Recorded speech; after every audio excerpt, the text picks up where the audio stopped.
కానీ అగ్రరాజ్యాలు ఉన్నాయి సుమా, అగ్రరాజ్యాలు. అగ్రరాజ్యంలో నంబర్ 1 స్థానంలో ఉన్న దేశం ఏంటో చెప్పమంటారా? మీకు తెలుసు, అమెరికా, USA. అవునండి. ఈ మధ్యనే డొనాల్డ్ ట్రంప్ గారు, బోర గారు గెలిచారు. ట్రంప్ అంటే బోరా. ఏమండి, డొనాల్డ్ ట్రంప్ గారు గెలిచారండి. గెలిచారు. ఒక విధంగా చెప్పాలంటే ప్రపంచ దేశాల్లో బిగ్ బాస్ లాంటాడు ఆయన. ఈవెన్ మోడీ గారు వెళ్ళినా సరే కౌగిలించుకోవాలి. ఎవరిని? మోడీ గారు. మోడీ గారు ఎవరిని కౌగిలించుకోవాలి? ట్రంప్ గారిని. మోడీ గారు చెప్తుండలేండి, మీ ఇద్దరు మంచి దోస్తులమి, మా మధ్య మంచి సఖ్యత ఉంది. మంచిదే, చక్కగా అలాంటి దేశం అగ్రరాజ్యాది నేతలతో సఖ్యత ఉంటే అక్కడ ఎంతో మంది మన భారతదేశాలు భారతీయులు ఉన్నారు, పని చేసుకుంటున్నారు. ఏమంటే బ్రతుకు తెరువు ఉంది. వెరీ గుడ్, వాళ్ళందరినీ కాపాడండి. సంతోషం, చాలా సంతోషం. అయితే అలాంటి వ్యక్తి ఏమంటున్నారు అనేది ఇప్పుడు మీరు వినాలి. ట్రంప్ అంటే సామాన్యుడు కాదండి. సత్యం బాబు ఏదో బైబిల్ చెప్పాడండి అని మీరు అనుకున్నారేమో.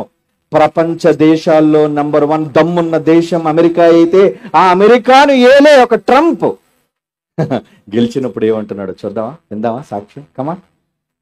Somebody said to me the other day, "You're the most famous person in the world by far." I said, "No, I'm not."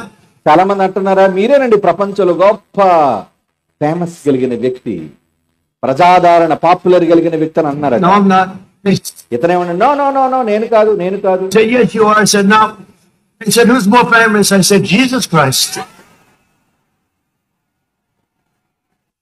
ఎవరు ఫేమస్ వ్యక్తి అట? నేనేంటండి, నేను సంతలో చింతపండులటోడిని అని ఎవరంటున్నారు? సత్యం బాబు కాదురా రే, ట్రంపురా. బోరంటుంది ఈ మాట, ప్రపంచమంతా వినబడుతుంది ఆ బోరంటే. ఏమండి, ఎవరిని అంటున్నాడు? ఎవరు? Who is most famous person అట? మళ్ళీ I said, "No, I'm not." నేను కాదు. "No, I'm not." He said, "Yes, you are." I said, "No." He said, "Who's more famous?" I said, "Jesus Christ."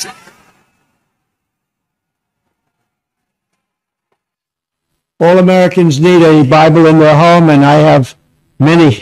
ఇక్కడ ఏమన్నాడు తెలుసా అండి? నా అమెరికా ప్రజలారా, మీరందరూ కూడా మీ ఇళ్లలో ఏం పెట్టుకోమన్నాడు? అతని చేతిలో ఏముంది? బైబిల్. బైబిల్ పెట్టుకోండి అమెరికా సోదర సోదరీమణులారా. నా దగ్గర ఒకటంటలేదండి, ఒకటంటే దాని మాట వినండి. మీకు అర్థం కావాలేదేమో కొంతమందికి, అనండి ఎందుకు నేను చెప్తున్నాను. ఏమండి, All Americans need a Bible in their home, and I have many.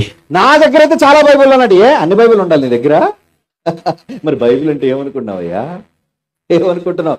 Bible ఉంటే నీకు ధైర్యం, బైబిల్ ఉంటే నీకు అభయం, బైబిల్ ఉంటే నీకు రక్షణ, బైబిల్ ఉంటే నీకు నిత్య జీవం.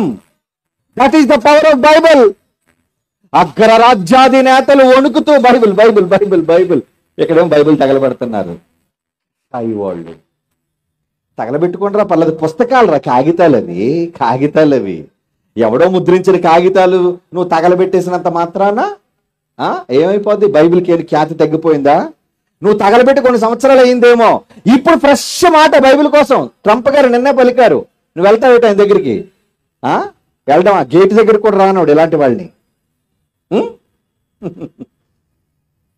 వద్దు, బైబిల్ జోలికి, క్రీస్తు జోలికి రాకండి.